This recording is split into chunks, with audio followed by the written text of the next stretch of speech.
मेरे YouTube channel गुरुदेव Singh online classes में आप सबका स्वागत है। पिछले वीडियो में मैंने रीजनिंग में दिशा और दूरी से संबंधित अभ्यास प्रश्नों के बारे में बताया है। आज मैं पुनः फिर गणित में वर्गमूल और घनमूल से संबंधित जो पाठ है उससे संबंधित अभ्यास प्रश्न और उनके फॉर्मूले किस तरह से वर्गमूल या घनमूल निकाला जाता है ये चीज़ के बारे में बताया जाएगा। तो अमूमन इसके सवाल परीक्षा में आते हैं और एक नया प्रश्न अवश्य ही मिलता है। तो यदि आप वर्गमूल निकालना जानते हैं और घनमूल निकालना जानते हैं तो आपको बिल्कुल भी परेशानी नहीं पड़ेगी, आप किसी भी प्रश्न को बहुत आसानी से हल कर सकते हैं। एक होता है वर्गमूल, एक होता है घनमूल। वर्गमूल में भी एक वर्ग होता है, दूसरा होता है वर्गमूल।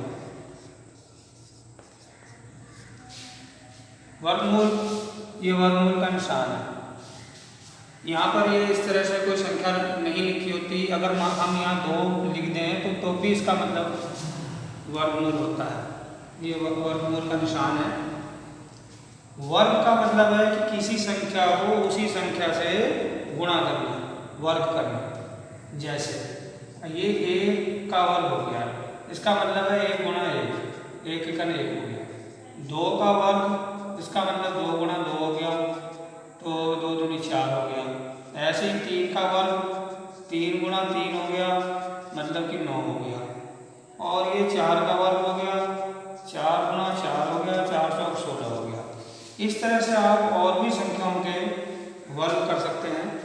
और मेरा जो कहना है आपसे वो ये है कि आप कम से कम 50 तक की संख्याओं के वर्ग आपको करने हैं और उसको याद भी रखना है।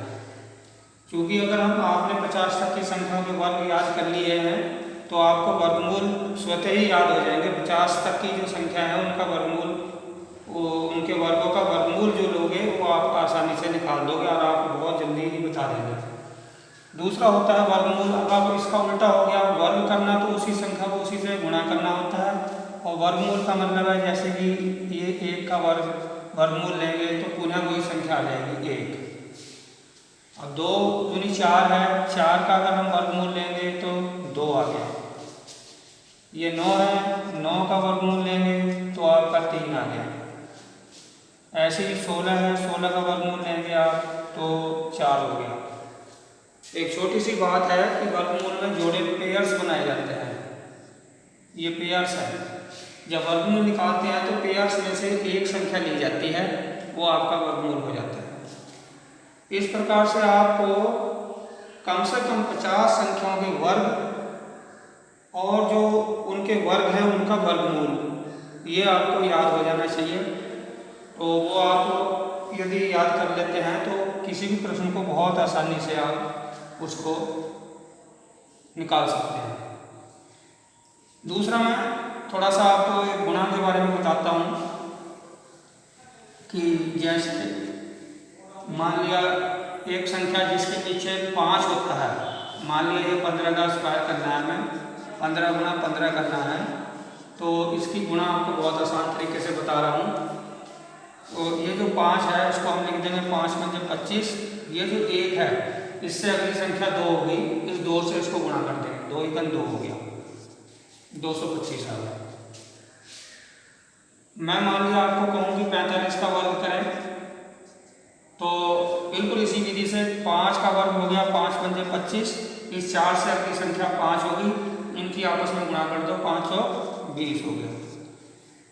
तो ये बहुत आसान तरीका है इसको गुणा करने का। से आप ऐसी संख्याओं के बारे में भी थोड़ा सा बताते हैं जिनके पीछे 5 नहीं हैं। जैसे कि मान लिया आपको 23 का वर्ग करना है, यहाँ पर आपको 23 को 23 से गुणा करनी है। एक सीधी सी बात है कि अगर आपके 25 तक पहाड़े याद हैं तो बहुत जल्दी आप गुणा कर सकते हैं, और अगर आपके 23 का पहाड़ा याद है तो फौरन आप 23 से 23 को गुणा कर सकते हैं। तो 23 दूनी 23 दिया 69, हासिल लगे 6, 23 दूनी 46, 46 और 6 52, मतलब कि 529 आ गया। अब इसको शॉर्ट में मैं गुणा करना बताता हूँ। 23 को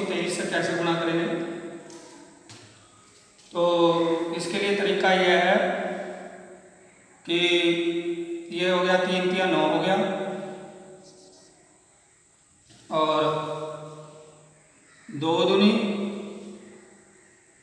दूनी 4 लिख दिया हमने। सबसे पहले हम स्टार्ट से शुरू करेंगे, 2 दूनी 4 लिख दिया। अब हम क्या करेंगे, इन दोनों की आपस में गुणा करेंगे। 3 दूनी 6, 6 दूनी 12, 12 को हम ऐसे लिखेंगे, फिर इनकी आपस में गुणा कर देंगे। 3 3 9, 9 को एक साइड में लिख देंगे। तो ऐसे आपका ये गुणनफल आ जाएगा 529। फिर से एक बार देख लीजिए, मान लिया आपको 27 का वर्ग ज्ञात करना है, तो मैंने अभी बताया है कि ये जो शुरू वाली संख्या है इसका वर्ग कर दीजिए, 2 दूनी 4 हो गया। फिर इनकी आपस में गुणा करें, 7 दूनी 14, 14 का फिर दुगुना कर दें, 14 दूनी 28 हो गया। तो उस 28 को हम यहाँ लिख देंगे इस तरह से, एक अंक छोड़ के, एक अंक आगे इधर छोड़ देंगे। फिर इसका वर्ग करेंगे, 7 का 7 7 49 हो गया इस तरह से। अब हम इनको जोड़ देंगे, ये 9 हो गया, 8 4 12 का 2 हासिल 1, 4 2 6 1 7, 729 आ गया।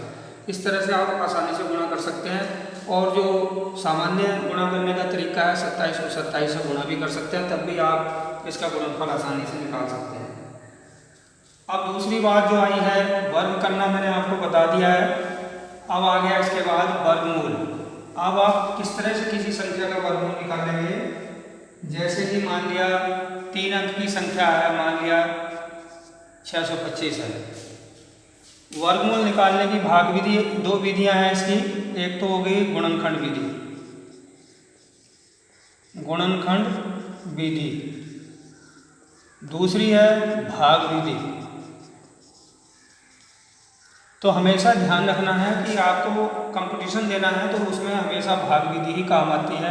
ये आसान भी है और बहुत जल्दी हो जाती है। गुणनखंड विधि में आपको परेशानी पड़ेगी।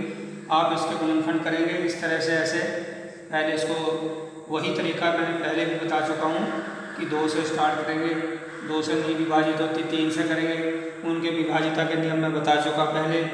अब 5 से करेंगे तो 5 से 5, 1 बचा होगा 12, 5 दूनी 10, 5 पंजे 25। फिर 5 से करेंगे 5 दूनी 10, 5 पंजे 25। फिर 5 से करेंगे 5 पंजे 25। इस तरह से ये जोड़े बन गए। इन जोड़ों में से एक 5 ले लिया जाएगा, तो 5 पंजे 25 आपका इसका वर्गमूल आ गया।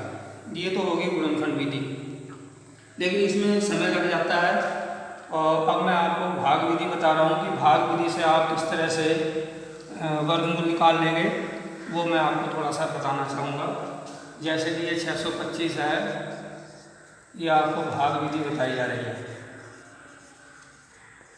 तो इसमें हम क्या करते हैं, ध्यान देने की आवश्यकता है कि हम इसमें 2 के जोड़े पीछे से बनाने शुरू करेंगे। किसी अंक पे 2 जोड़े नहीं बनाते तो शून्य लिख सकते हैं, या ना भी लिखें अगर शून्य, तो भी कोई परेशानी वाली बात नहीं है। और ऐसे इसको लाइन खींच देंगे। और हमेशा ध्यान रखें इसमें कि जो पहाड़ा पढ़ना है हमें, वर्गमूल का वर्ग का पहाड़ा पढ़ना है। ऐसे 1 का वर्ग 1, 2 का वर्ग 4, 3 का वर्ग 9, 4 का वर्ग 16, 5 का वर्ग 25। ऐसे आपको 9 तक की संख्याओं के वर्ग इसमें पढ़े जाने हैं। ये आपको ध्यान देना है। चूँकि यहाँ 6 है, तो 6 में जो वर्ग का पहाड़ा जाएगा वो आपका 2 दूनी 4 जाएगा। अब आप खुद देखें यहाँ कि 3 3 9 ज़्यादा हो जाएगा, तो आपको 2 दूनी 4, क्योंकि 2 दूनी 4 है तो 2 आप यहाँ भी लिखेंगे, 2 आप यहाँ भी लिखेंगे, और 2 दूनी 4 आपने यहाँ लिख दिया। अब इसको हम घटा देंगे, 6 से 4 गए 2। अब हम ये अगला जोड़ा जो है वो जोड़ा ही उतारा जाता है ऐसे। अब हम क्या करेंगे कि इस 2 का दुगुना करके लिख दें, या सीधी सी बात है कि इन दोनों को जोड़ दें, 2 2 4 हो गया, बात एक ही है। इसका दुगुना यहाँ लिख देंगे।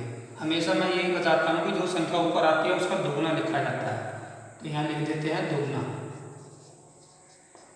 ये जो संख्या है इसका हमेशा यहाँ दुगुना लिखा जाता है। अब हम सामान्य पहाड़ा पढ़ेंगे। अब हमें वर्गमूल का पहाड़ा नहीं पढ़ना। 4 का पहाड़ा जैसे हम सामान्य भाग करते हैं, 4 का पहाड़ा 22 में 4 पंजे 20, 5 बार दिया। अब हमने 5 पंजे 25 करके देखा तो हमारा 5 भी आ रहा है। इसका मतलब निश्चित ही 5 बार जाएगा। वो हमें 5 यहाँ भी लिखना है, और इस 45 को फिर इस 5 से गुना भी करनी है। 5 पंजे 25 हो गया, हासिल 2, 5 और 20 और 2 22 हो गया। अब घटाएंगे तो शून्य बचा। तो इस तरह से आपका जो वर्गमूल आ गया है वो 25 25 आ गया। ये भाग विधि है। कल को मैं अगले वीडियो में विस्तार से और वर्गमूल की भाग विधि के बारे में बताऊंगा और कुछ अभ्यास प्रश्नों के बारे में बताया जाएगा। मेरे इस चैनल को सब्सक्राइब करें और लाभ उठाएं। धन्यवाद।